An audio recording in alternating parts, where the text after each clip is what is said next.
Hello friend, જય દ્વારકાધીશ, રાધે રાધે। આજે આપણે બનાવશું કોબીના પરોઠા। તેના માટે મેં અહીંયા નાની સાઈઝની એક કોબી લઈ લીધી છે।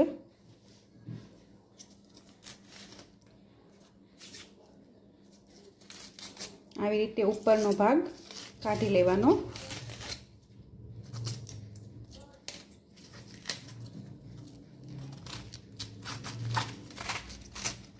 આ પરોઠા બહુ સરસ લાગે સવારે ચા સાથે, દહીં સાથે। અને આવી રીતે મારી પાસે ખમણવાનું ઝીણી ખમણી છે, તેનાથી આપણે આ કોબી પત્તા ખમણી લઈશું।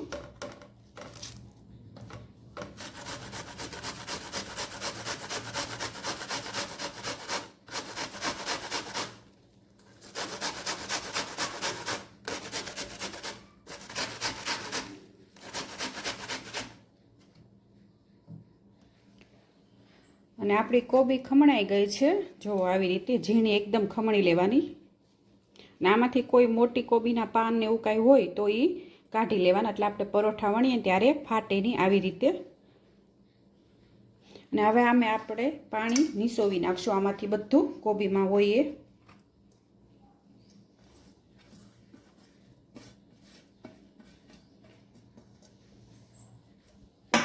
આવી રીતે આછા કપડામાં નાખી અને આવી રીતે પાણી બધું એનું નીસવી લેવાનું છે।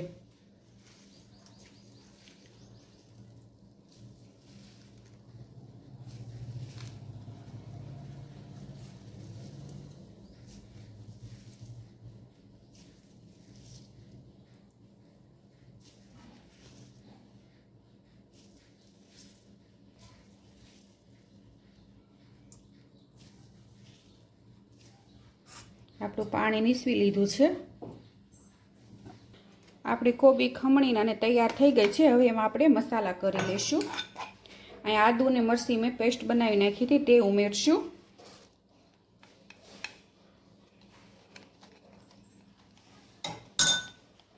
અને થોડાક ચીલી ફ્લેક્સ, આમચૂર પાવડર, શેકેલા જીરા પાવડર, થોડો ગરમ મસાલો, થોડીક હિંગ અને ધાણા જીરું પાવડર, સ્વાદ પ્રમાણે મીઠું ઉમેરશું।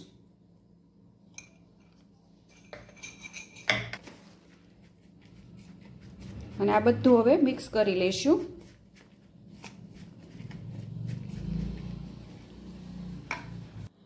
અને લીલી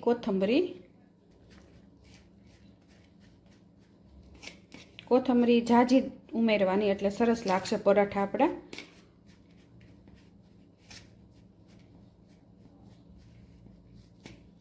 આ પરોઠા બહુ સરસ લાગે, આપણે મોમોસ ખાઈએ ને એ પણ એનાથી પણ સરસ લાગે આ પરોઠા।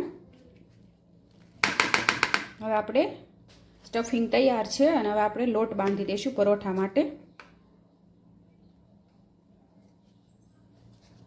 આ એક બાઉલ મેં લોટ લીધો તો તે સાળી લઈશું।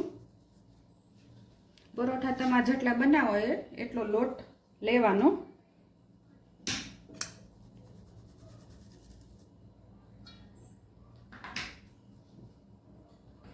અને પરાઠાને એકદમ ક્રિસ્પી બનાવવા માટે અહીંયા હું 2-3 ચમચી રવો ઝીણો જે રવો આવે છે ને એ સૂજી જે કહેવાય છે ને એ ઉમેરશું। અહીંયા મેં 4 ચમચી રવો ઉમેર્યો છે અને સ્વાદ પ્રમાણે એમાં મીઠું ઉમેરશું। અને આમાં મોણ માટે આપણે 2 ચમચી ઘી ઉમેરશું। અને તેલ પણ લઈ શકો, પણ અત્યારે ઘીથી હું કરું છું એટલે એકદમ ક્રિસ્પી થશે। અને હવે આ બધું આપણે મિક્સ કરી લઈશું।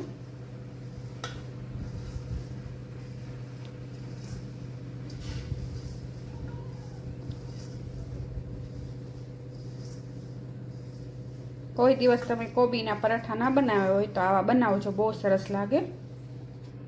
અને જે આપણે આ પાણી નીસવીને રાખ્યું હતું તે ઉમેરશું, કારણ કે એનો સ્વાદ સરસ આવે।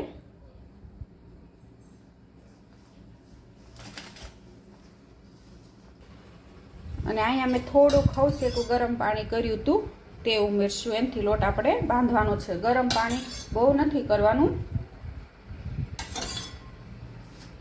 આમ તો આપણો હાથ અડે એટલું જ તે.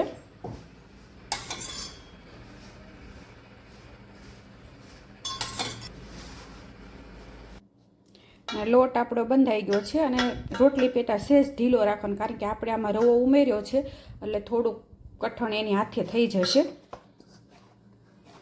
આવી રીતે આપણે લોટ બાંધી દેવાનો છે. અને હવે આપણે પરોઠા વણી લઈશું. આવી રીતે આપણે એક લુઓ મોટો લઈ લેવાનો છે અને આવી રીતે હાથે પગથી કરી લેવાની. વચ્ચે પૂરણ માટે આપણે જગ્યા બનાવવાની.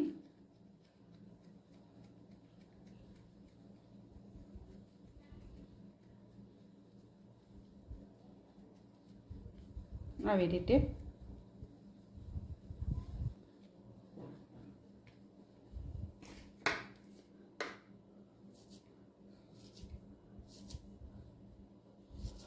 અને જાજુ પૂરણ લેવાનું એટલે સરસ થશે.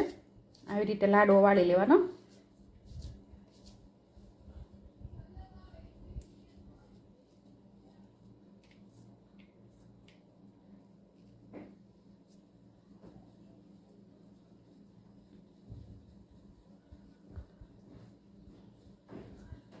આવી રીતે ઉપરથી પેક કરી દેવાનું. અને હવે લોટ લઈ અને આપણું પરોઠા વણી લેવાનું.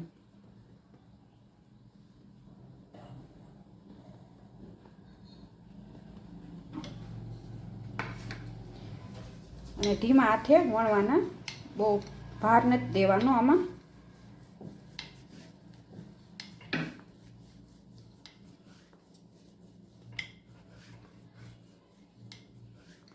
લોટ હારો બંધાશે ને તો તમારા પરોઠા ફાટશે નહીં અને સ્ટફિંગ બહાર નહીં નીકળે.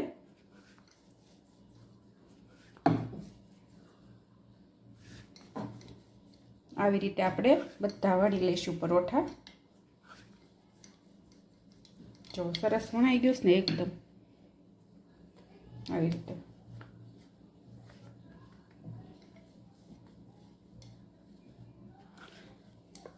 જે લોટ ઢીલો રાખશો એટલે પહેલી વાર તમે જો કોબીના પરોઠા બનાવશો ને તોય સરસ બનશે.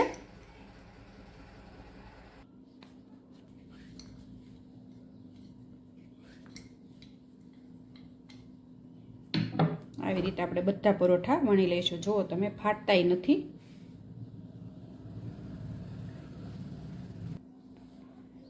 અને અહીંયા મારા પરોઠા બધા વણાઈ ગયા છે અને હવે એને આપણે તળી લઈશું. અને અહીંયા મેં આપણી તવી ગરમ થઈ ગઈ છે, તેમાં આપણે આ પરોઠું નાખી દઈશું. સરસ બન્યા છે કારણ કે રવો નાખ્યો છે ને એટલે સરસ ક્રિસ્પી બને.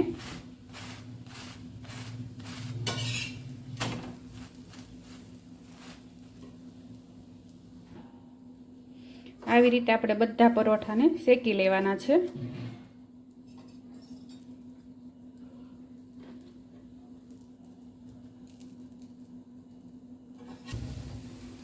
લોટ સરસ બંધાણો છે ને તો મસ્ત પરોઠા થશે.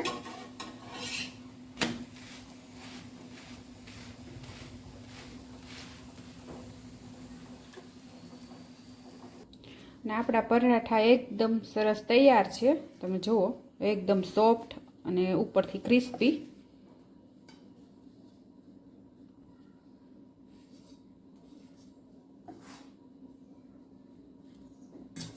સ્ટફિંગ એ પણ બધામાં ફેલાઈ ગયું છે જુઓ. અને ગરમ ગરમ ચા સાથે, દહીં સાથે બહુ સરસ લાગે. અને ટમેટાની ચટણી પણ કરી શકો, લસણની ચટણી પણ કરી શકો, એની સાથે બહુ સરસ લાગે. હું તો અત્યારે સવારમાં બનાવ્યા છે ચા સાથે.